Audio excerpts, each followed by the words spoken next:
السلام عليكم. دائما نسمع الشيعة يقولون: نحن لا نعتقد أن المهدي لا زال في السرداب، وأن هذه من كذب الوهابية إلى آخره. وأنا سوف أعطيكم الشيعة من أبرز علمائكم من يقول أن المهدي لا زال في السرداب.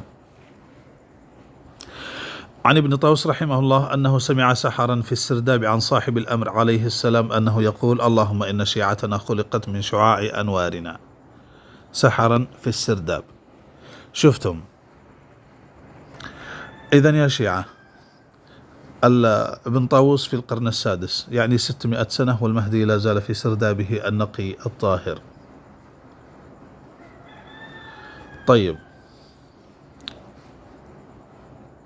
وأيضا هنا في بحار الأنوار: وأما الجواب عن إنكارهم بقاءه في السرداب من غير أحد يقوم بطعامه وشرابه ففيه جوابان: أحدهما بقاء عيسى عليه السلام في السماء من غير أحد يقوم بطعامه وشرابه.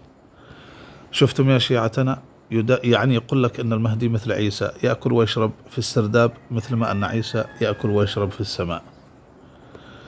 أرواحي لكم الفداء.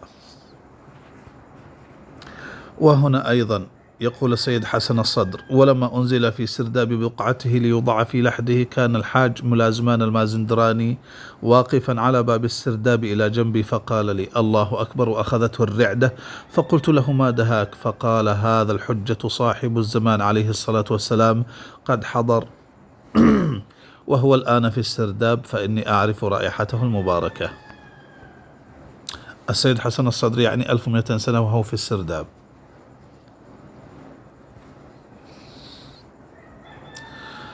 قال: وهنا ومن ذلك ما عرفته ممن حققت حديثه وصدقته أنه قال: كتبت إلى مولانا المهدي صلوات الله عليه وعلى آبائه الطاهرين كتابا يتضمن عدة مهمات، وسألت جوابه بقلمه الشريف عنها، وحملته معي إلى السرداب الشريف بسر من رأى.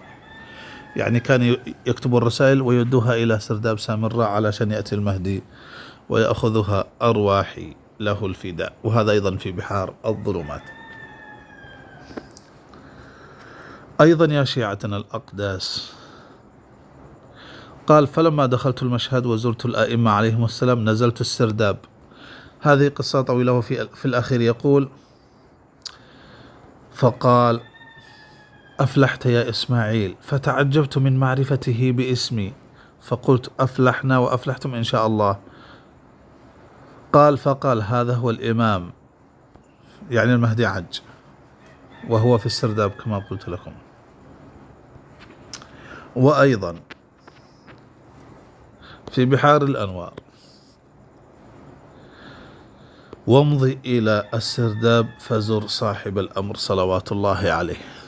فالخلاصة يا شيعة، علماءكم يعتقدون أن المهدي لا يزال في سردابه النقي الطاهر، حتى لو ما شفته. يعني أنت الآن تزور السرداب ولا تشوفه، يقول لك لا يرى جسمه ولا يسمى باسمه. هذه رواية، يعني أن المهدي عج، ما أحد يشوفه، فقط صوت. عندما مثل ابن طاووس يقول أنني سمعت صوت في السرداب فقط. فالمهم يا شيعة أن المهدي لا زال في السرداب ولا أحد يرى جسمه، ويوزع الفلوس والحوائج ويسيطر على ذرات الكون من داخل سردابه النقي الطاهر. بالله عليك يا شيعي، كيف دينك أليس جميلا؟ تخيل، واحد يقول هو في السرداب، واحد يقول في السماء، واحد يقول في المدينة، واحد يقول في الصحاري وفي الجبال، واحد يقول إلى آخره. ما عرفتم أي شيء عن المهدي عج، كلها اختلافات. وإلا والله لو كان المهدي موجودا ما يبخل على الناس بالعلم والتعليم. أيش المشكلة في العلم والتعليم؟ على الأقل لأصحابه وأحبابه ومن يحبه حبا جما. أيش المشكلة أن يعلمهم؟